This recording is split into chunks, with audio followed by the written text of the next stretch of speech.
안녕하세요, 미니입니다. 저희 아이가 이제 계약을 해서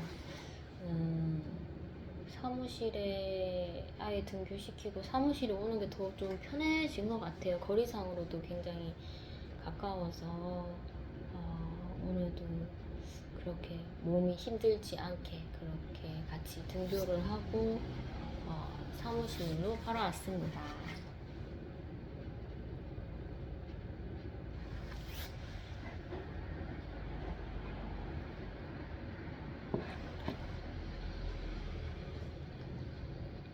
물을 질질 흘리네요.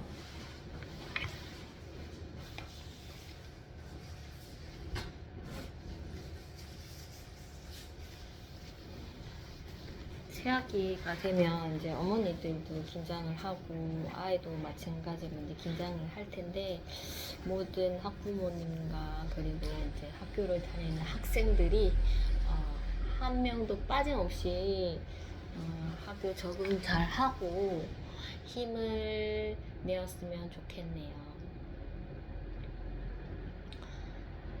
음,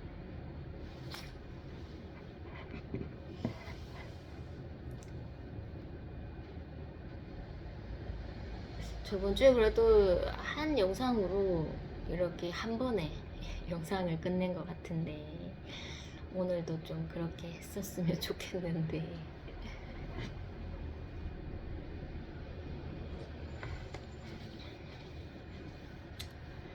이제 그 계약하기 전에 그 비포 스쿨이라고 학교를 이제 미리 계약 그 입학식 하기 전에 가는 게 있더라고요. 그래서 저는 이제 예비 소집일 날 좀 제가 원치 않은 그 상황이 벌어져서 학교를 진짜 하루라도 다닐 수 있겠나 이런 두려움이 휩싸였고 시간이 좀 흘러서 이제 또 비포 스쿨을 가야 되겠더라고요. 비포 스쿨 가기 전에 이제 저희 아이 초등학교 때 이제 초등학교에서 이제 같은 중학교로 같이 배정된 그 여학생이 미리 문자를 주더라고요. 문자가 이제 저녁에 있었는데 제가 저녁에 보지 못했고 그런 거 개의치 않고 이제 그 다음날 오전이었나 그렇게 한 번 더 본인과 같이 학교 가자고 그렇게 문자를 주더라고요. 그래서 그래 같이 가자. 안 그래도 혼자 가면은 좀 긴장도 더 되고 할 텐데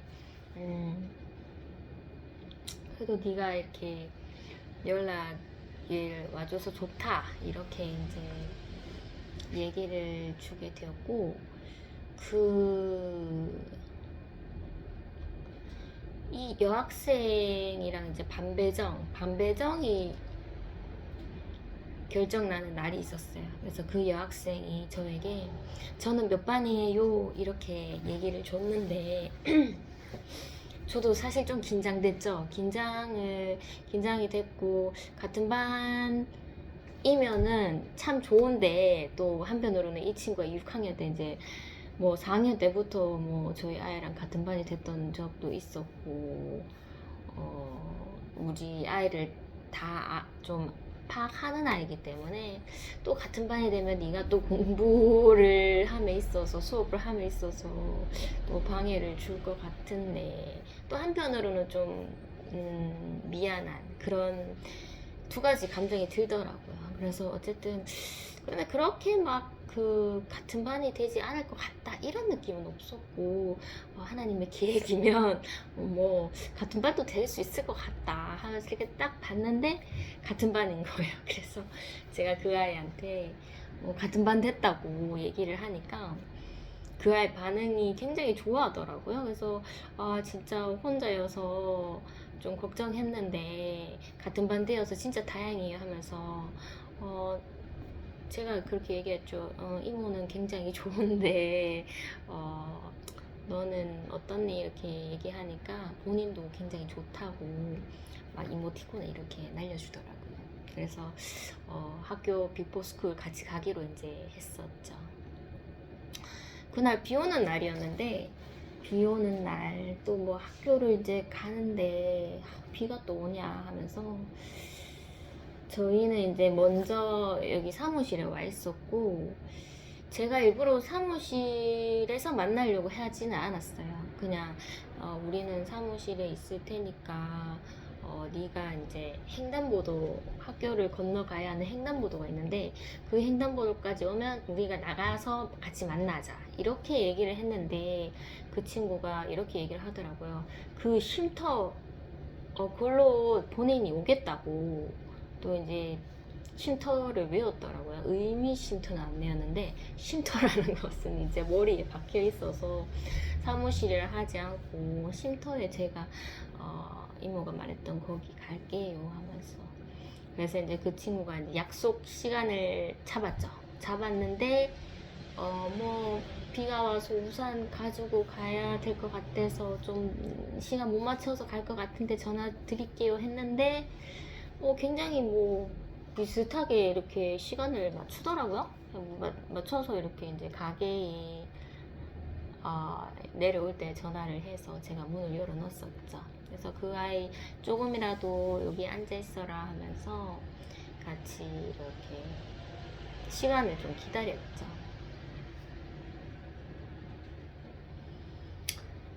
저희 아이를 보고 그냥 저희 아이한테 안녕 하면서 이렇게 이름을 불러주면서 얘기를 했었죠. 하고 나서는 막 본인은 이제 새 책을 이제 받아와야 되는데 큰 가방이랑 그리고 뭐 폰이랑 뭐 이것저것을 이 주머니에다가 넣어서 왔다면서 주머니가 굉장히 크더라고요. 굉장히 커서 여기 네 만능 주머니다 하면서 막 그렇게 얘기를 했었고 저희는 이제 책가방도 가져가고 그 다음에 또 이렇게 새 책을 든 그런 가방도 챙겨갔었죠. 이렇게 이제 아이랑 같이 사무실을 나서는데 학교 가다가 편의점이 있어요. 그래서 그 친구가 편의점에 물 사야 되겠다고 얘기를 해서 저희도 같이 안으로 들어갔는데 저희는 기다렸죠. 그랬더니 그 친구가 물도 사고 사탕도 하나 사더라고요. 그래서 그래 하면서 너도 이렇게 군것질을 하는구나 하면서 그렇게 봤었는데 그 친구가 돈이 남았다면서 이거 저희 아들 주고 싶다고 막 그렇게 얘기를 해서 저희 아이들이 받았죠. 받아서 제가 좀 고맙다고 얘기하고 네가 좀 이거 학교 다 마치고 먹었으면 좋겠는데 아이가 뭐 그렇게 기다리는 성격이 아니잖아요. 그래서 그 자리에서 그냥 까서 입에 넣고 막 이렇게 학교 길을 걸었죠. 저희 교회에 다니는 그 저희 아이랑 좀 비슷한 그 도움 줘야 하는 친구의 아버지와 그 친구가 이렇게 내려오더라고요. 그래서 인사를 하고 같은 반이 안 됐더라고요. 그래서 같은 반 안 돼서 아쉽다 하면서 그래도 자주 보자 이렇게 인사를 하고 그 아버지가 이제 굉장히 인상도 좋으시고 인사성도 좋으시고 해서 그 저희 아들이랑 같이 가는 그 여학생이 저 아버지 학부모님 진짜 뭐 이렇게 착하신 것 같다 이렇게 이제 얘기를 줘서 좋으신 분이야 하면서 제가 그렇게 말을 했죠.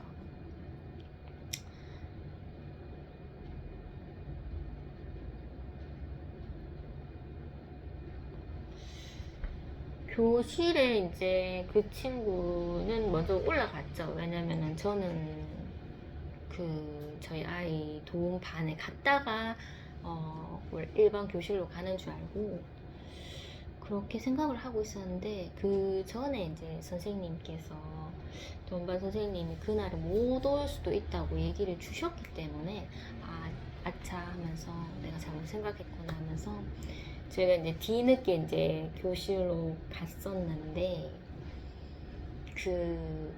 저랑 같이 갔던 그 여학생이 이렇게 구석 벽 쪽, 창가 쪽이죠. 창가 쪽에 이렇게 앉아 있었고, 들어오자마자 이렇게 인사는 했지만 이렇게 다가가서 이렇게 수다를 떨기는 좀 그렇더라고요. 그래서 저희 아이도 이렇게 들어왔을 때 좀 뭔가 분위기에 맞지 않은 말을 할 것 같기도 하고, 그래서 저희 아이를 제가 이제 케어를 하고 있었는데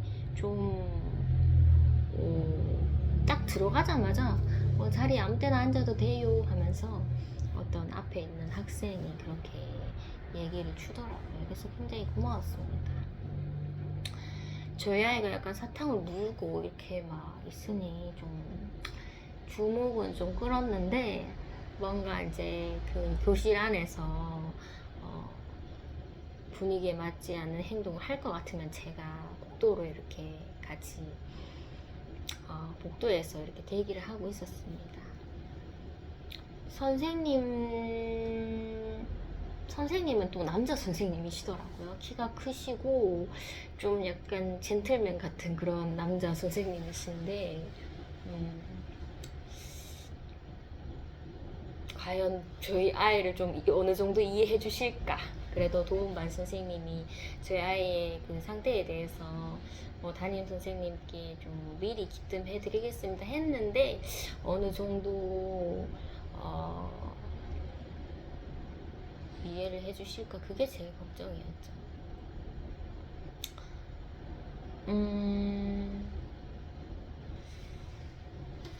이제 아이들이 다 이제 제 교실로 들어가는데 한 아이가 굉장히 머뭇거리더라고요. 그래서 우리가 저 아이가 굉장히 눈에 띄고 다가가서 너 교실 몇 반이니 하니까 잘 모르겠는데요 하길래, 교실 앞에 이렇게 보면 이름 적혀 있는데 그거 보고 들어가면 된다고 막 안내를 해주려고 했는데, 제가 네가 여기서 방황하니까 그 반 배정 그 표가 저는 1층에 있는 줄 알았습니다. 1층에 있는 줄 알았는데, 너 1층으로 한번 내려와 볼래? 거기 가면은 너 이름이랑 반 적혀 있을 거야 했는데, 그 친구가 이제 그래요 하면서 내려가려고 하더라고요. 그래서 제가 좀 따라가 줄까 하니까 혼자 갈 수 있다고 막 그렇게 얘기를 하길래, 그 아이가 이렇게 내려가는 것을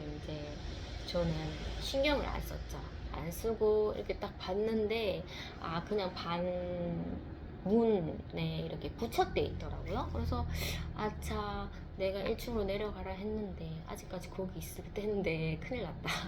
이거는 여기 2층에 반의 문 거기에 붙여져 있는데 하면서 제가 내려가서 친구야 미안하다 하면서 1층이 아니었어 하면서 문에 봐야 돼 하면서 막 올라오려고 그렇게 얘기를 주고 같이 오면서 이제 봄을 전할까 했는데, 그때는 전하지 못했어요. 전하지 못하고 어쨌든 그 아이는 다시 2층에 왔고, 그래도 자기 이름을 못 찾는 것 같길래 그 교감 선생님이 오셔서 아이를 데리고 가시더라고요.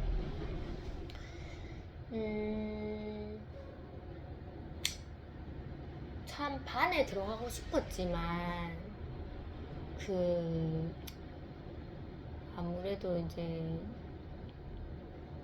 이게 정식적인 수업은 아니지만 좀 아이 상태가 좀 그래도 좀 이렇게 처음이니까 좀 같이 이렇게 좀 한 공간에 넣을 수도 있었는데, 제가 좀 피해를 안 끼치고 싶다는 그런 마음에 아이를 좀 복도에 있게 했고, 담임 선생님도 이렇게 뭔가 궁금해서 이렇게 오셨는데, 얘는 도움이 필요한 애라서 교실에 들어가면은 자기 할 말만 이렇게 하면서 좀 분위기를 어수선하게 할 것 같다, 수업에 좀 방해가 될 것 같다 하면서, 저희는 이렇게 복도에 있을 테니까 좀 빨리 조퇴하는 쪽으로 좀 해주세요, 이렇게 이제 얘기를 드렸더니 이제 알겠습니다 하면서 그러면 새 책만 받고 보내드릴게요 했는데,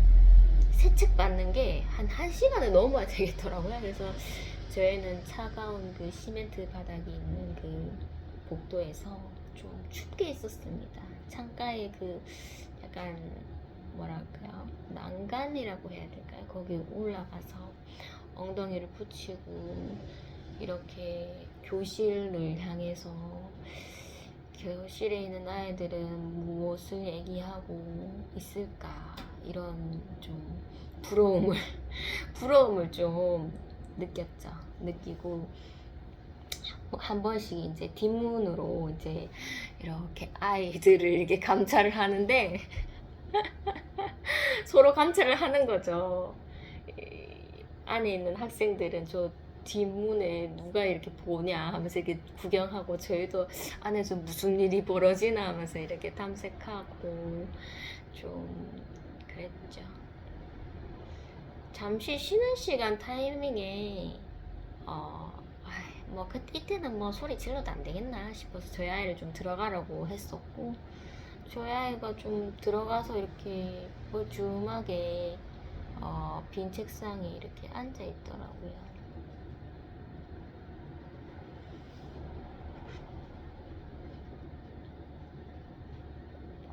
화장실을 몇 번이나 갔는지 잘 모르겠습니다. 엄청 자주 갔었는데 그 화장실 가는 것 때문에 책 받으러 가는 애들을 놓치게 돼버렸죠. 그래서 이게 저희가 한 3층, 4층 있었나? 어쨌든 3층, 4층까지 올라갔었던 것 같아요. 올라갔는데 아이들이 보이지 않아서 도대체 어딨냐 하면서 네가 화장실만 가지 않았더라면 엄마가 잘 따라갔을 텐데 하면서 좀 아이에게 그렇게 불평을 했고 1층에 내려와서야 저기 도서관에 있구나 하면서 저기 담임선생님 전화하고 계시구나 하면서 저기서 책을 받는구나를 알게 되었죠.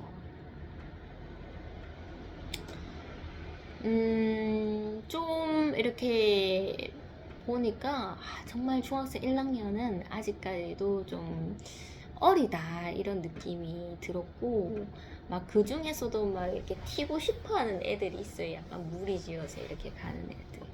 그런 애들도 귀엽더라고요. 아직까지는 귀엽고 얼떨결에 그 무리 중에 한 명이 저를 보고 이렇게 인사를 해줘서 저도 얼떨결에 인사를 다시 주게 되었죠. 다행히 이제 제가 저랑 같이 학교를 등교한 그 여학생이 친구 많이 사귀고 싶다 이렇게 얘기를 줬습니다. 그래서 너는 친구 많이 사귈 거야 하면서 막 그렇게 얘기를 했었고 저희 아들도 내 아들도 친구를 많이 사귀었으면 좋겠다 했는데 그 여학생이 제가 도와줄게요 이렇게 그때 문자로 얘기를 주더라고요. 그래서 고맙다. 네가 초등학교에서도 늘 그랬듯이 너를 통해서 많은 친구들을 알 수 있을 것 같다 이렇게 얘기를 줬었죠. 어쨌든 도와준다고 얘기를 했는데 참 고마웠습니다. 그리고 하나님이 초등학교에서 그 아이를 통해서 그 아이 친구들을 또 만나게 해주시고 이렇게 발을 넓혀 갔잖아요. 그런 것처럼 중학교에서도 너를 통해서 이렇게 같은 반이 된 것도 우연이 아니다.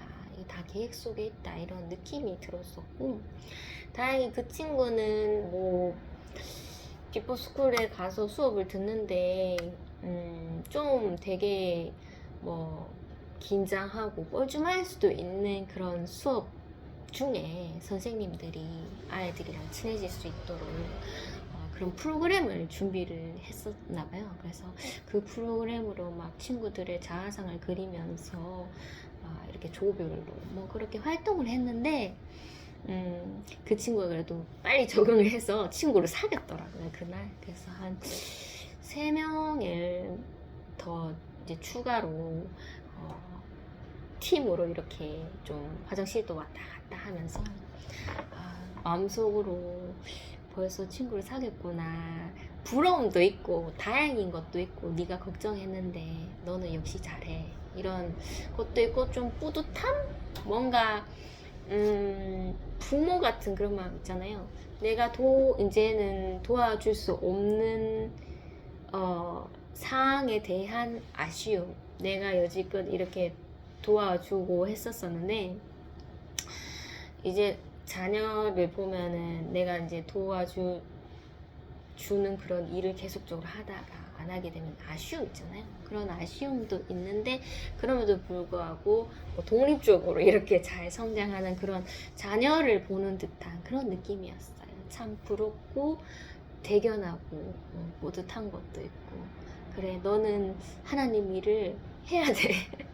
일단 무조건 이렇게 발을 넓혀가는 게 너의 이제 임무기 때문에 우리 아이를 챙겨주지 못하더라도, 우리 아이 곁에 머물러 주지 못하더라도 일단 네가 먼저 이렇게 좀 개척을 하는 게 그게 하나님의 뜻이라면 그게 맞겠지 하면서 이제 저희 아이랑 제가 좀 필요 없겠다 이런 생각이 들 정도로 많이 친해져 있었습니다.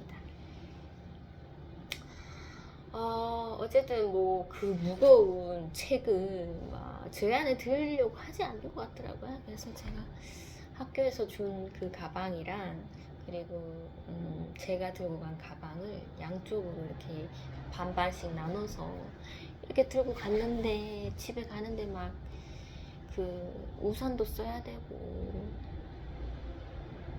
도저히 집까지는 못 가겠더라고요. 그래서 이제 사무실에다가 제가 꾸역꾸역 들고 이제 사무실로 갔죠. 가면서 아이를 좀 원망했습니다. 아우 내가 왜 이걸 들어야 되니 하면서 막 횡단보도도 이제 그 신호가 바뀌려고 막 서두르라고 했는데 도저히 여자 혼자서 이걸 두 개를 다 들고 가기엔 너무 버겁다 하면서 막 그렇게 그때 좀 아이한테 짜증을 좀 냈었던 것 같아요. 사무실 와서 너 이름 책 다 적어라 해도 뭐 한 권밖에는 적지 않았죠. 그러려니 하고 제가 다 적기는 했는데 이거 책 가져오는 것도 이게 쉬운 게 아니구나 이런 생각을 했습니다.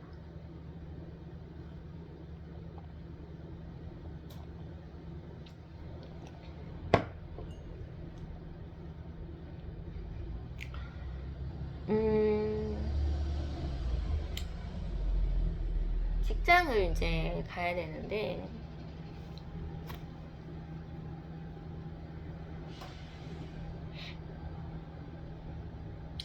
직장에 이제 제가 이제 서류를 이렇게 잘 하고 있었는데 또 일이 꼬여버렸어요. 꼬여버렸고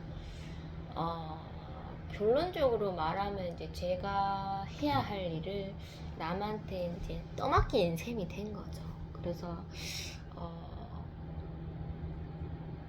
원래는 이제 서류를 완성을 하고 그 서류를 서로 바꿔서 확인을 하고 이렇게 제출을 하면 되는 거였는데 2월 달에 거기에 이제 반에 팀장님이 어디 뭐 학교 수업 때문인가 잘 모르겠지만 자리를 비우는 상황이 있어서 저의 서류를 이제 저랑 파트너인 선생님과 그러니까 같이 이제 페어를 하지 말고 그냥 그 불교 선생님이죠.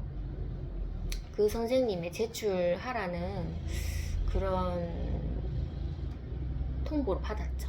저에게는 까먹었다 하시더라고 불교 선생님이 저에게 전달을 해주는 거야. 근데 제가 이제 파트너 선생님한테 들어서 그 선생님이 이제 저랑 페어 없이 불교 선생님께 드렸고 이제 저도 마지막에 이렇게 드렸었는데 1월 달이었죠. 1월 달에 그렇게 했는데 2월 달에 이제 명절도 있고 명절을 쉬고 왔는데 별 그런 뭐 통보가 없으셔서 저도 이거 내면 되죠 하면서 그 전날 그 전달에 폐 없이 그렇게 냈으니까 내도 되죠 하면서 물어보고 내려고 했었는데 막 뭔가 그렇게 편하지는 않더라고요 불교 선생님이. 그래서 뭐 통보가 없으시니까 뭐 행정하시는 선생님도 통보 없으시고 불교 선생님도 별다른 통보 없으시니까 낼 기한은 찾는데 그냥 내야 되겠다 하면서 이제 불교 선생님한테 드렸죠. 파일을 이제 따로 카톡에 드렸는데 그날이 이제 제가 직장 가는 날이었습니다. 그래서 드렸는데 그걸 보시더니 이거 왜 저한테 주냐고 이렇게 얘기를 하시는 거예요. 그래서 선생님 드리면 안 되는 거예요? 이렇게 물어보니까 당황을 하시는 거예요. 그래서 그러면은 제가 행정 선생님한테 더 물어볼까요? 이렇게 얘기를 하니까 아니요, 괜찮아요 하면서 제가 가지고 있다가 내드릴게요. 이렇게 돼버린 거예요. 그래서 제가 뭔가 좀 이상한데 하면서 그렇게 네, 고맙습니다 하고 넘겼는데, 제가 이렇게 파일을 드린 거니까 제가 생각이 딱 들더라고요. 이거 파트너 선생님이랑 페어 안 한 파일인데, 제가 확인은 다 하기는 했는데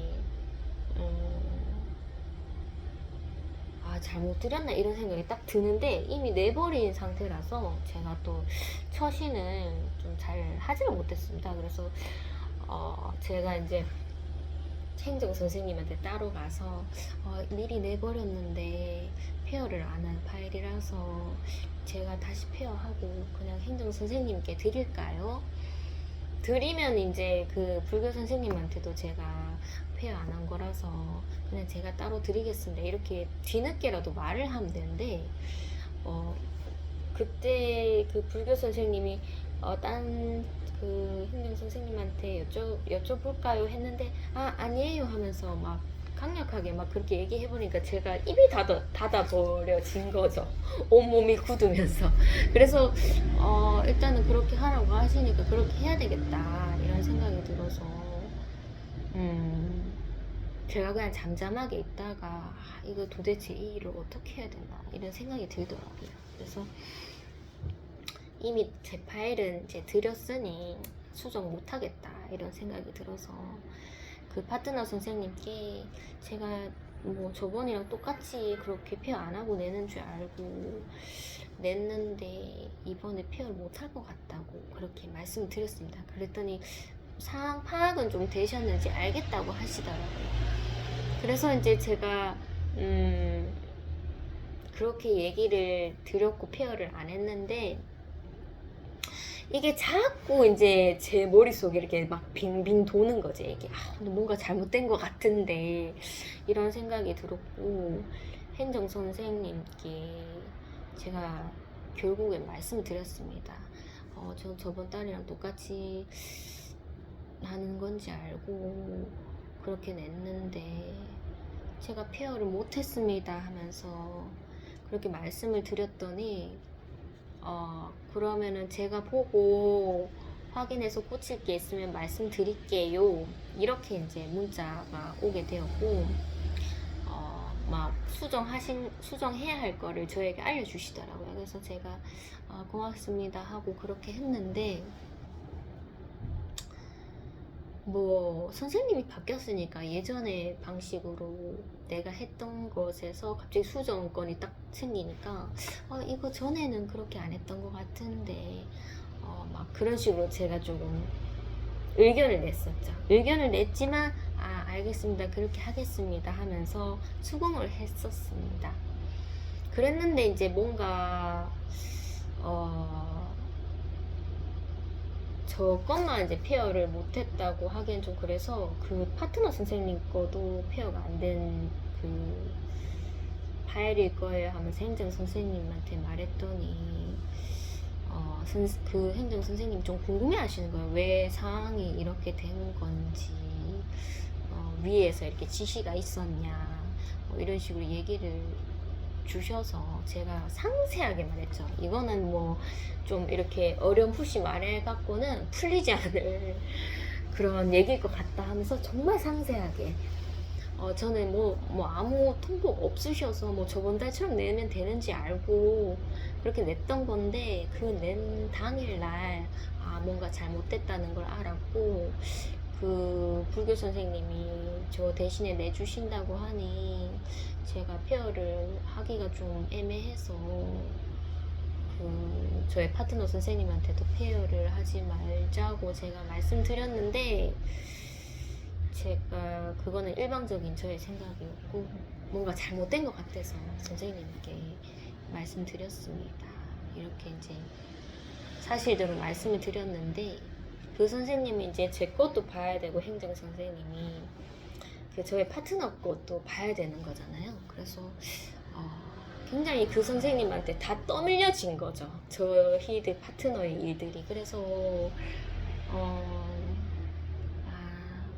예전에는 내가 너무 오지랖을 떨어서 일이 꼬였는 것 같은데 이번에는 상황에 따라 그냥 제가 뭔가 더 의견을 말하고 이거 아닌 것 같은데 이렇게 할 수 있었는데도 불구하고 제가 이제 예전에 오지랖을 너무 떨어서 일이 꼬였던 적이 있어요. 그래서 이번엔 그렇게 하지 말아야지 하면서 너무 묵묵하게 있다가 제 생각대로 가다가 이거 그래도 내가 입을 다무는 것보다는 페어를 안 했는 게 제가 입을 다물고 있는 것보다는 나중에 혹시나 뭐 감사 이런 게 와서 서류가 잘못되면 안 되잖아요. 그래서 그 행정 선생님께라도 바른대로 말하고 수정을 좀 받아야 되겠다 이런 생각을 자꾸 하나님이 넣어주시더라고요. 그래서 제 스스로가 이제 못 참는 거죠.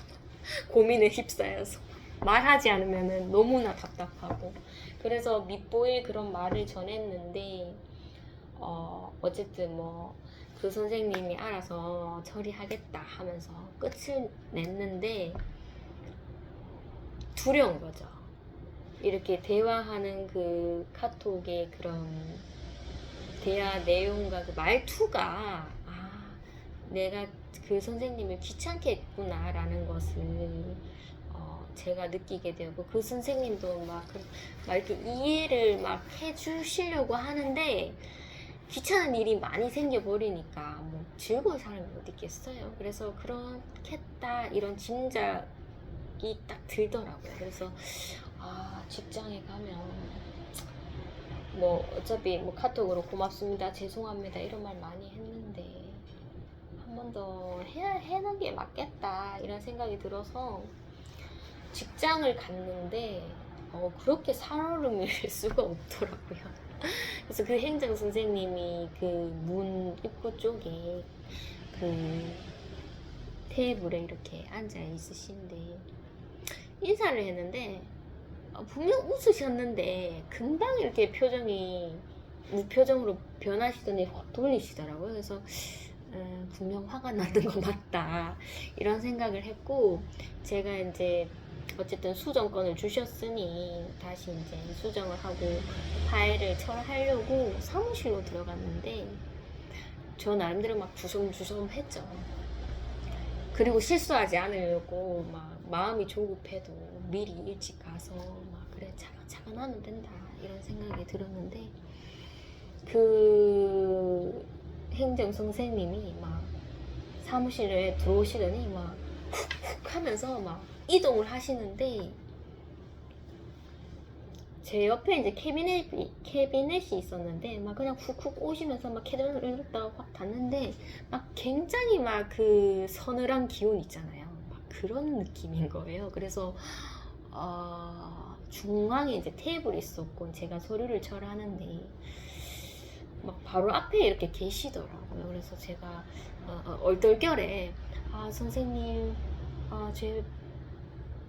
제 일 도와주셔서 감사해요 하면서 제가 저 때문에 너무 힘드셨죠 하면서 막 그렇게 얘기를 하니까 그 선생님도 좀 귀찮은 것도 있고 저한테 쏘난 것도 계셨을 거예요. 그렇기 때문에 말은 안 해도 이런 행동이랑 표정이 알잖아요. 그래서 굉장히 그거를 이제 그 전날부터 뭔가 잘못됐다는 걸 알고 이 선생님과의 그런 대화도 뭔가 이렇게 시원하지 않다는 것을 알고 그 다음날 직장까지 갈 때까지 그 시간이 뭔가 핍박받는구나 이런 생각이 좀 들면서 그래도 담담하게 걸어가야 되겠구나. 이 직장을 그만둘 것도 아니고 나는 이제 그리스도의 길을 이렇게 간다는 것은 내가 항상 도와주는 사람이 되는 거? 그건 줄 알았습니다. 근데 그게 아니라 굉장히 내가 답답한 면이 있지만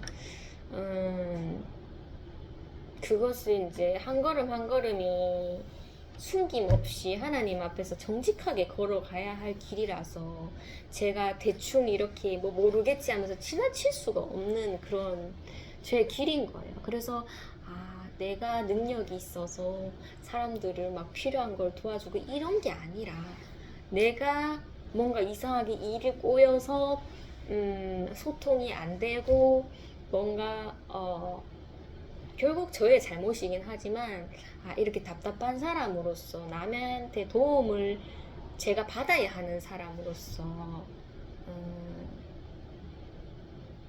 그렇게 가는 것이 이것도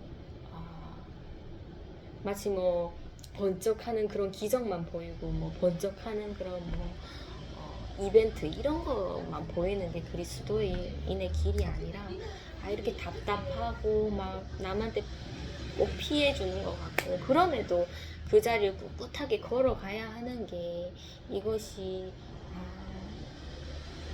그리스도인의 길이구나 이런 생각을 좀 했죠. 하면서 그 길을 정말 막 뭔가 이렇게 그러니까 막 말은 하지 않는데 막 제가 미운 사람인 거죠. 그런 게 느껴지는데도 걸어가야 한다. 얼굴 대면해야 된다. 말을 걸어야 된다. 이게 정말 너무나 힘든 거예요. 그래서 제가 너무나 느껴지는데 내가 부족하고 뭐 중간에 제가 처신을 잘했더라면 뭐 이렇게 힘든 상황까지 가지 않았을 텐데 묵묵부답하고 계속 가다 보니 이게 잘못된 길이구나를 제가 깨닫고 이렇게 이제 상황을 밝히는데 그거를 좋아하지 않는 거죠. 그래서 표정이 정말 좋지 않았습니다. 제가 이렇게 정확하게 보진 않아도 그 느껴지는 그 분위기가 있어요. 그래서 제가 그냥 입에서 말이 나오는 거죠. 저 때문에 괜히 힘드셨을 것 같아서 죄송합니다 하면서 그렇게 얘기를 하니까 그래도 그 분이 표정이 이렇게 좀 어두웠는데 풀리시면서 저한테 이렇게 얘기를 하시더라고요. 제가 뭐 수정하라고 선생님한테 말씀드렸죠 하면서 막 그렇게 괜히 이제 뭐 그런 말을 해주시더라고요. 그래서 제가 이거 수정하라고 제가 전달받았죠 하면서 그렇구나 하면서 그렇게 가시더라고요. 어쨌든 정말 힘들었습니다. 뭔가 짐작되는 일을 내가 그냥 성급하게 빨리 그냥 확 지나가는 게 아니라 그럴 것이다. 그런 분위기에 내가 머물 것이다 라는 걸 짐작은 가는데 그거를 이제 시간에 따라서 이렇게 걸어가야 한다는 게 저한테는 정말 곤욕이었죠. 정말 곤욕이었어요.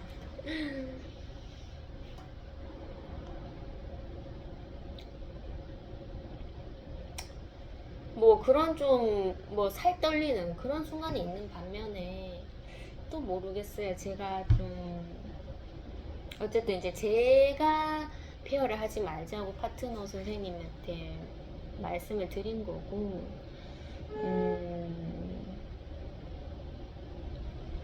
어쨌든 그 선생님한테는 피해가 안 가게끔 제가 말씀을 잘 드렸습니다.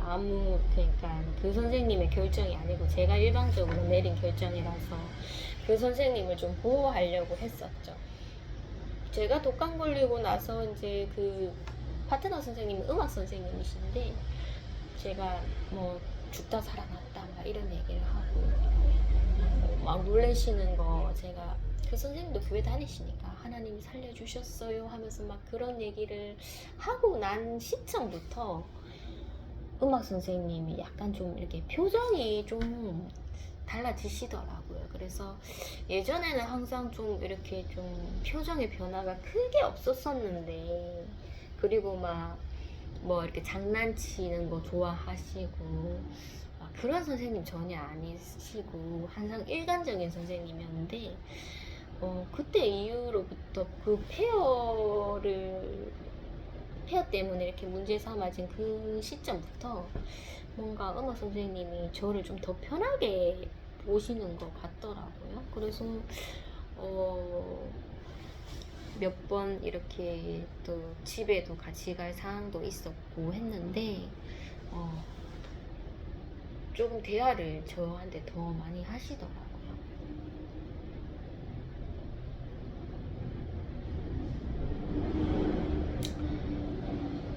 음,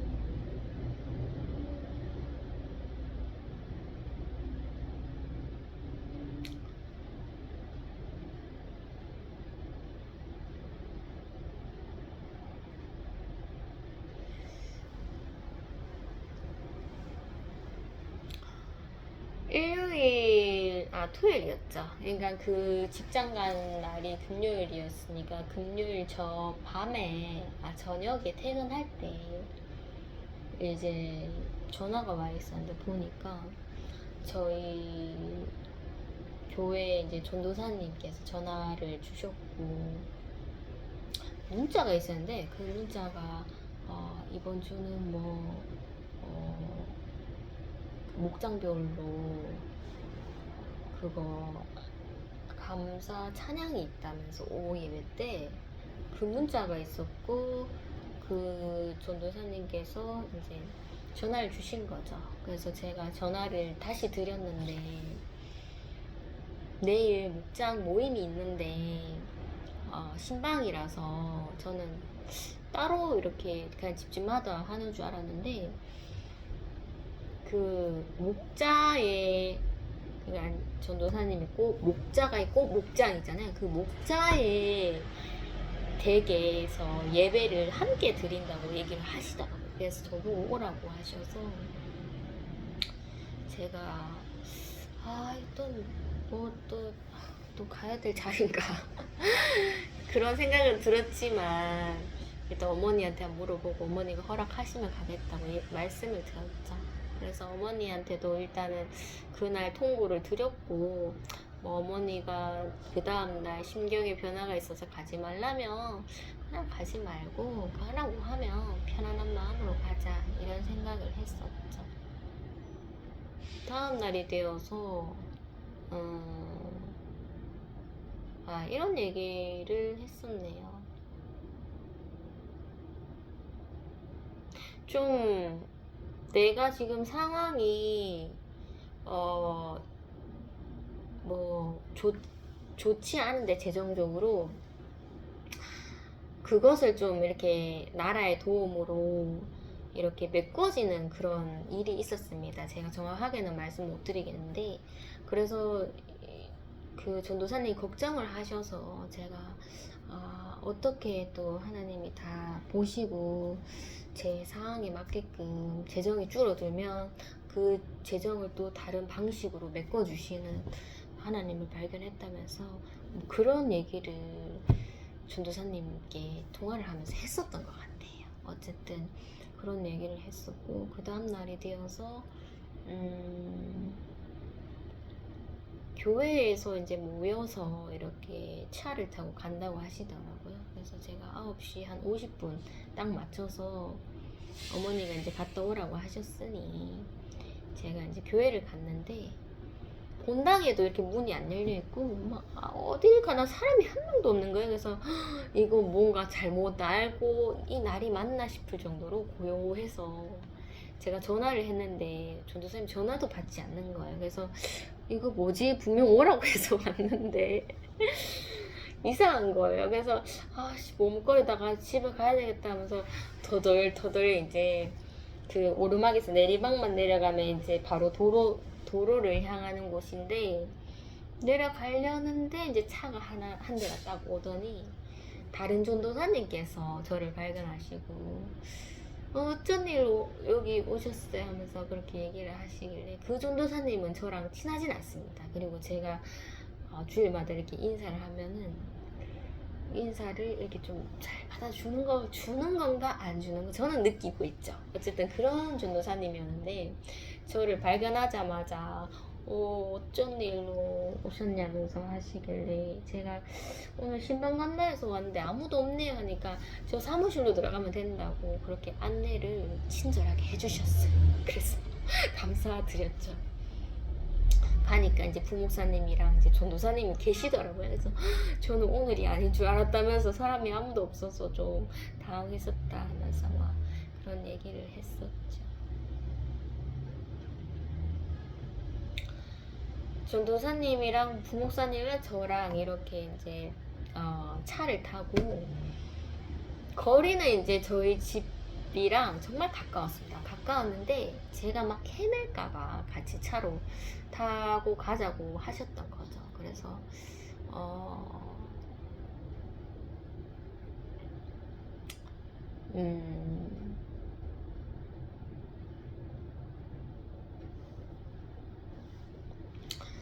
그래서 그 차를 타고 이렇게 저희 집 근처로 가시더라고요. 가시고 이제 차에서 내려서 뭐 이렇게 휴지 같은 거, 그 박스 이런 거 들고 막 골목으로 들어가니까 집이 있더라고요. 대문이 열려져 있었고 이렇게 들어갔는데 그 새벽 기도 때 이렇게 뵙는 그 권사님이 있으세요. 그 권사님이 이제 저희 어머니랑 좀 사이가 그렇게, 어머니가 좀 그 권사님을 좀 이렇게 거부하시더라고요. 그 권사님이 있으신데 그 권사님이 미리 와 계신 거예요. 그리고 그 목자분은 제가 처음 뵙고, 목자분과 또 한 분의 성도님, 그 목자분의 어머니 이렇게 계셨습니다. 그래서 인원이 이게 다구나 이런 생각이 들었고, 그 권사님이 저를 보고 좀 놀래하셨고 좀 표정이 그렇게 밝지는 않았어요. 그래서 제가 이 권사님이 뭔가 저에게 불편함을 느끼고 계시나 이런 느낌이 들 정도로 새벽 기도 때 이렇게 마주친 적도 있었는데, 인사를 항상 뭐 잘 잤니 하면서 그렇게 하면서 지나가시는데 발을 맞춰서 가시진 않으시더라고요. 이렇게 얘기를 하면서 이렇게 앞으로 빨리빨리 가시는 거죠. 가면서 이렇게 잠깐 이렇게 저랑 얘기하는 것 같은데 뭐 거리가 점점 멀어지는 그런 분이셔서 저는 좀 불편해하시나 이런 생각이 들어서 어쨌든 이제 그 권사님이 딱 앉아 계시더라고요. 그래서 저희가 찬송가를 먼저 두 곡 불렀죠. 두 곡 부르는데 목자분께서 저 옆에 계셨는데 제가 이제 성경책을 분명 그때 전도사님이랑 부목사님이 저희 사무실에 오셨을 때는 이렇게 성경책을 펴고 예배를 드리지 않았습니다. 않고 그냥 이렇게 복사해온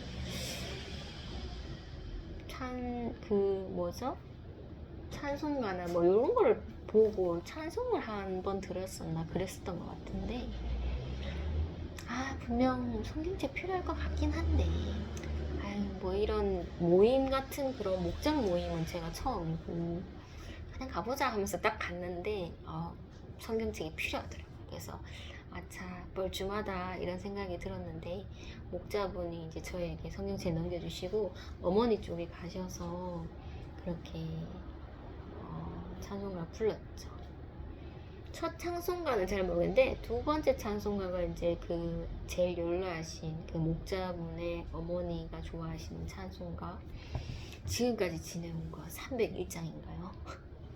그 찬송가를 부른데 눈물이 좀 나더라고요. 그래서 왜 이렇게 슬프냐. 다 사는 게 비슷비슷해요. 비슷비슷하고 연로한 어머니를 모시고 이렇게 목자분이 이렇게 지내시는 그 공간도 협소하고, 골목에 있는 그런 집인데 협소하고, 그 연로하신 어머니도 몸이 좋지 않으시고 또 저 옆에 계시는 불편한 권사님도 고난이 많으세요. 고난이 많으셔서 진짜 막 그냥 그 모임 자체가 그냥 슬프더라고요. 그래서 지금까지 지내온 것을 부르는데 눈물이 날 것 같아서 눈물을 참으면서 막 노래를 불렀죠. 어쨌든 그렇게 찬송가를 다 부르고 이제 서로 기도 제목을 이렇게 나누는데, 연로하신 이제 목자분의 어머니가 정신은 맑으신데 몸이 따라주지 않아서 그렇게 이제 자식으로서 부모님을 이렇게 모시고 사시는 거죠. 그리고 이제 자기 아드님이 이번에 결혼을 하시는데 날이 이제 6월 6일 날 잡으셨다고 하시더라고요. 그래서 다 놀라시더라고요. 6월 6일 하면서 막 6월 6일은 저희 그 단합회 있죠? 단합회처럼 이렇게 여행 가고 하는 그런 게 교회에서 있는데 하필 그 날이냐 하면서 막 그런 얘기가 나왔죠. 그래서 목자분이 왜 그러시냐, 뭐 저희 자녀도 시간이 안 돼서 그렇게 된 건데 꼭 이렇게 축하로 오는 것 때문이면은 그럼 미안 안 해도 된다 이렇게 얘기를 하셨는데, 목사님은 진짜 뭐 12월 31일이라도 있어야 되나 막 그런 식으로 이제 농담을 주셨고, 막 전도사님이 막 심각해 하는 거예요. 그래서 왜 그러냐고 하니까 현충일인데 슬픈 날 뭐 하면서 이렇게 점점점 이렇게 되더라고요. 그래서 더 길게 얘기는 하진 않으셨는데 슬픈 날이긴 한데 그분께서는 지금 나를 잡으셨고 기쁘게 이제 마음을 먹으려고 했는데 우리 교회 다니시는 분이 분위기가 안 좋으니까 막 뻘쭘해 하시는 거예요. 그래서 제가 어쨌든 뭐 정식적으로 이렇게 정해놓은 공휴일이고 당연히 뭐 그런 분들, 나라를 위해서 이렇게 목숨을 바치신 분들 묵념해야 되고 그런 귀하 고귀하고 좀 엄숙한 그런 날로 지정했지만 또 하나님의 긍휼이 있잖아요. 우리가 뭐 율법으로서 살아가지만 하나님의 긍휼도 있다.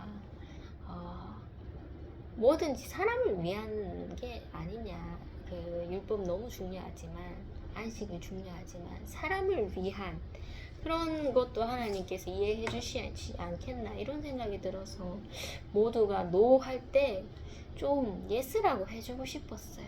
근데 그 타이밍에 저를 딱 보시더라고요. 그래서 제가 좋은 날입니다 하면서 좋은 날이에요 하면서 제가 좀 위로를 해드리고 싶었습니다. 뭐 그날을 이해 못하니 할지언정 그분께는 좀 좋은 말도 해드리고 싶더라고요. 그래서 그렇게 이제 축하합니다 하면서 그렇게 인사를 드렸고,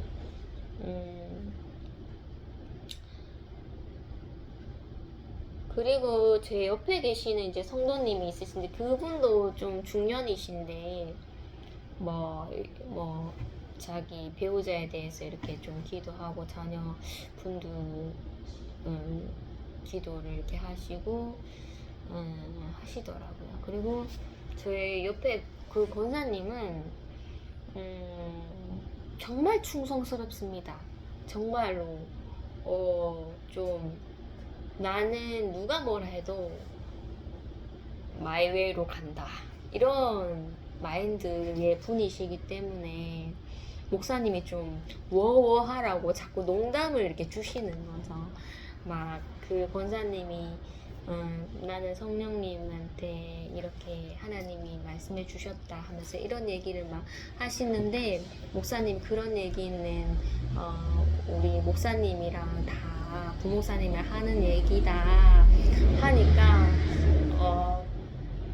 뭐 하나님한테 이렇게 응답 받았다 이런 말을 좀 모르겠어요. 그게 뭐 좋은 말로 타일러서 하시는 건지 아니면은 그래도 그 말은 좀 권위가 있는 말이기 때문에 조금 뭐 정말 개인적으로 그렇게 하나님과 교제를 하더라도 좀 말을 뭐 아꼈으면 좋겠다 이런 좀 선의의 뜻으로 얘기해 주신 것 같은데, 그래도 이제 그 권사님은 나는 그렇게 받았으니까 그렇게 얘기하는 거라 좀 당당하시더라고요. 그래서 제가 나도 뭐 우리가 다 뭐 하나님 얘기를 하고 예수님 얘기를 하고 주여 주여 하지만 우리는 다 파악할 수 없습니다. 이게 정말 진짜 주인지 가짜 주인지. 근데 진짜 주든 가짜 주든 본인의 그 고난에서 이제 본인의 신앙을 쌓아서 이렇게 걸어가시는 길이기 때문에 뭔가 이렇게 좀 남들이 보기에는 좀 너무나 좀 개인적으로만 충성으로 간다, 좀 이렇게 사람 냄새가 안 난다 이렇게 할지라도 그냥 좀 인정해주고 싶다는 생각이 좀 들더라고요. 그 권사님의 그 신앙 스타일이 있으신 거고, 어찌 보면 막 그 누구 앞에서나 막 이렇게 당당하게 얘기하니까 막 좀 이렇게 권위가 있으신 분들은 좀 이렇게 흠칫흠칫 놀랄 수도 있겠죠. 놀랄 수도 있지만은 그게 권사님의 스타일이고 권사님이 믿고 있는 것이기 때문에 그냥 우리가 있는 그대로 받아들이면 안 되겠나 이런 생각이 좀 들었죠.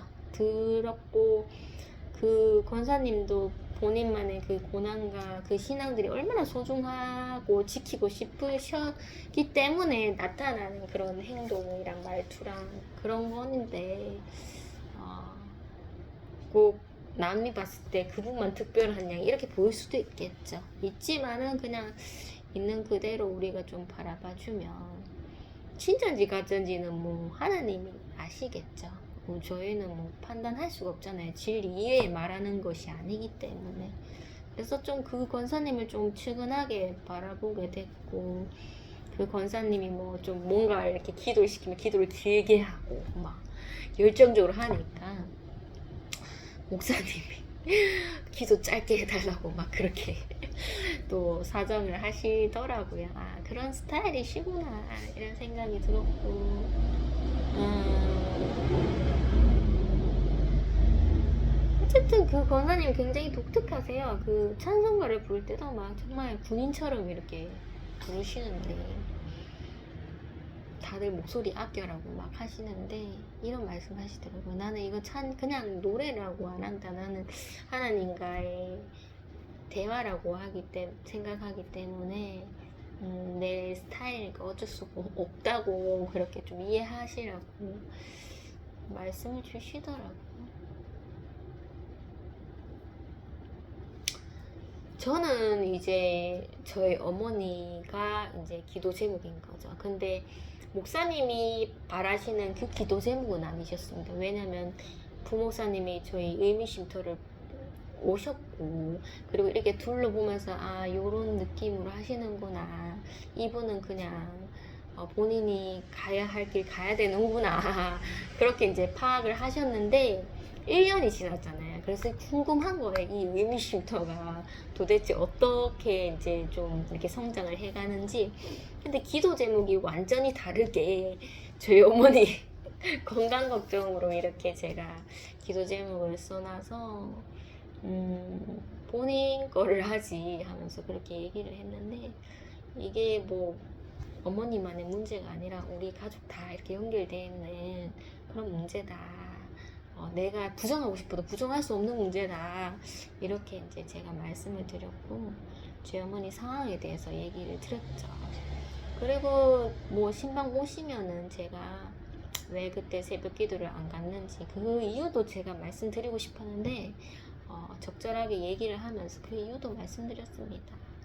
어머니가 이제 가정 예배를 거부하셨고, 교회 가는데도 이제 성경책을 안 가지고 가니까 도대체 어머니는 정말 하나님을 사랑하는 거냐 이렇게 돼버린 거죠, 제가. 그래서 그거를 제가 바꾸기 위해서 정말 하나님을 사랑하려면은 말씀을 가까이 하고 성경책 펴고 본인이 이렇게 보는 게 중요하잖아요. 근데 그거를 자꾸 거부하시니까 그러면 어머니는 뭘 하려고 교회를 가시는지 모르겠는 거예요. 그래서 제가 좀 반항적으로 제가 갔었죠.